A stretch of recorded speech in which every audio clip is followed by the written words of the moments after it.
Welcome friends, আমি সৌরভ। তো আমি এখন কথা বলবো বাগি ফোরের নতুন একটা গান রিলিজ করা হয়েছে, যে গানটির টাইটেল ছিল ইয়ে মেরা হুস্ন। তো এই গানটি আসলে কেমন ছিল বা কেমন হলো সেটা নিয়ে কথা বলবো। তো প্রথমেই বলে রাখি, গানটি বেশ ভালো ছিল। গানটি গেয়েছেন কিন্তু শিল্পা রাও, খুব সুন্দর গানটি গেয়েছেন তিনি। যদিও এই গানটাকে নিয়ে অনেক সমালোচনা হয়েছে কিংবা হচ্ছে।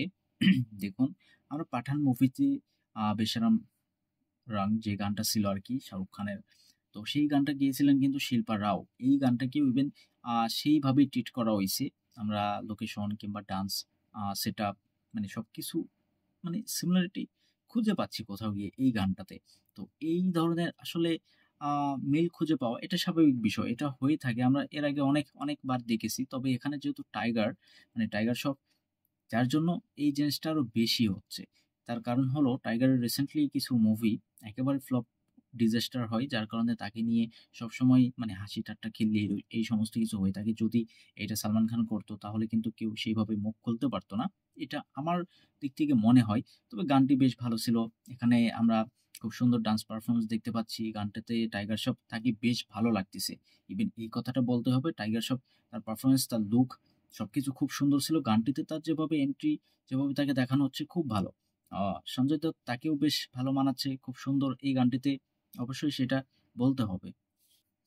গানটির লিরিক্স করছে সামির আনজান এবং গানটির মিউজিক করছেন তানিশ বাগচি। তো তিনি সবসময় খুব সুন্দর মিউজিক করে, এটা আমরা প্রত্যেকেই জানি। শিল্পারাও তিনি যে লেভেলের গানগুলো গায় বা তার গানগুলো কিন্তু সত্যি দুর্দান্ত হয়ে থাকে। এই গানটি ইভেন যে একেবারে বাজে ছিল এই এটা কিন্তু না। আপনি জাস্ট মিউজিক ভিডিও কিছু সিমিলারিটি খুঁজে পাচ্ছেন, কিছু মিল খুঁজে পাচ্ছেন। তবে এখানে শিল্পারাও খুব সুন্দর গানটি গেয়েছে। পাঠানের সেই গানটাও শিল্পারাও তিনিই গেয়েছিল। তো তাকে দিয়েই গাওয়ানো হয়েছে এবং সেম ভাবে এই গানটাকেও মানে পাঠানের গানটার মতো কিন্তু প্রেজেন্ট করা হয়েছে। তো যার কারণে এখানে আপনারা মিল খুঁজে পাচ্ছেন। তবে এখানে টাইগার কিংবা সঞ্জয় দত্ত তাদেরকে যেভাবে প্রেজেন্ট করা হয়েছে এইটা খুব সুন্দর ছিল।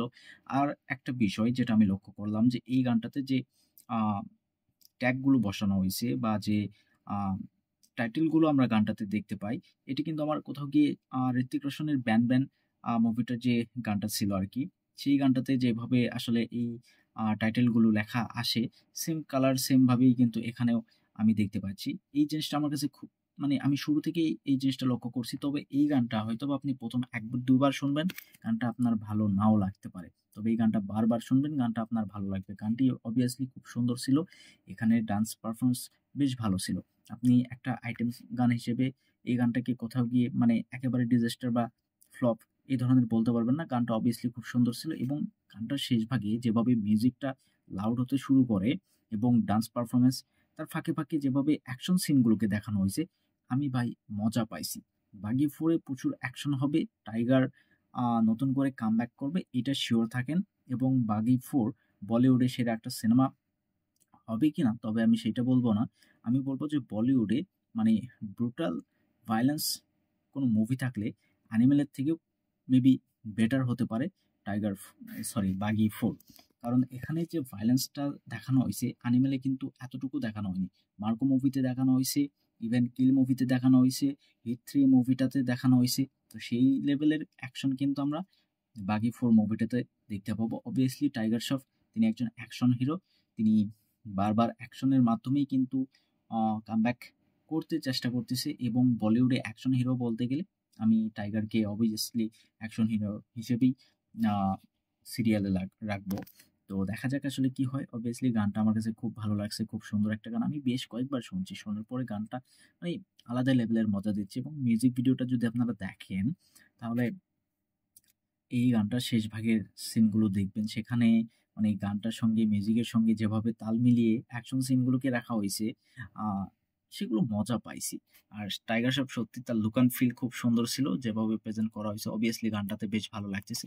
তবে এই গানটা যে সেভাবে সাড়া ফেলবে না এটা আমি, মানে আমরা প্রত্যেকেই জানি। কারণ মানে মেইন কারণ হচ্ছে, দেখুন, শাহরুখ খান যে গানই করুক সে কিং খান। তাকে আপনারা যেভাবে ট্রিট করেন বা দর্শক যেভাবে ট্রিট করে সেভাবে obviously টাইগার শ্রফকে করবে না। কারণ সালমান খান ভাই তার যে মুভি আসুক, ওপেনিং ১০০ কোটি সেটা হবেই। এটা আমরা প্রত্যেকেই জানি। অপরদিকে অন্য হিরোর মানে হিট মুভি ১০০ কোটি পার করতে অনেক কষ্ট হয়। যেখানে একদিনে ১০০ কোটি কিন্তু টপকে ফেলেন ভাইজান।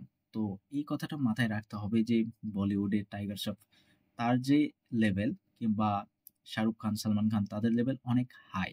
তো সেখান থেকে অবভিয়াসলি একটা গানকে নিয়ে এইভাবে কন্ট্রোভার্সি করা আসলে ঠিক না। গানটা অবভিয়াসলি বেশ সুন্দর ছিল। এখানে বেশ ভালো, ভালো অ আর্টিস্ট বা ক্রিয়েটরস তারা কিন্তু কাজ করছেন। একটা সুন্দর একটা গান উপহার দিছেন। গানটি আমি শুনলাম, আমার বেশ ভালো লাগছে। তো এই গানটি আপনাদের কতটুকু কেমন লাগছে? আর অবভিয়াসলি টাইগার ফ্যান কতটা মানে উত্তেজিত এই মুভিটাকে নিয়ে অবশ্যই কমেন্টে জানাবেন। ভিডিও ভালো লাগলে একটা লাইক করবেন, শেয়ার করবেন, এই চ্যানেলটা সাবস্ক্রাইব করবেন। ধন্যবাদ।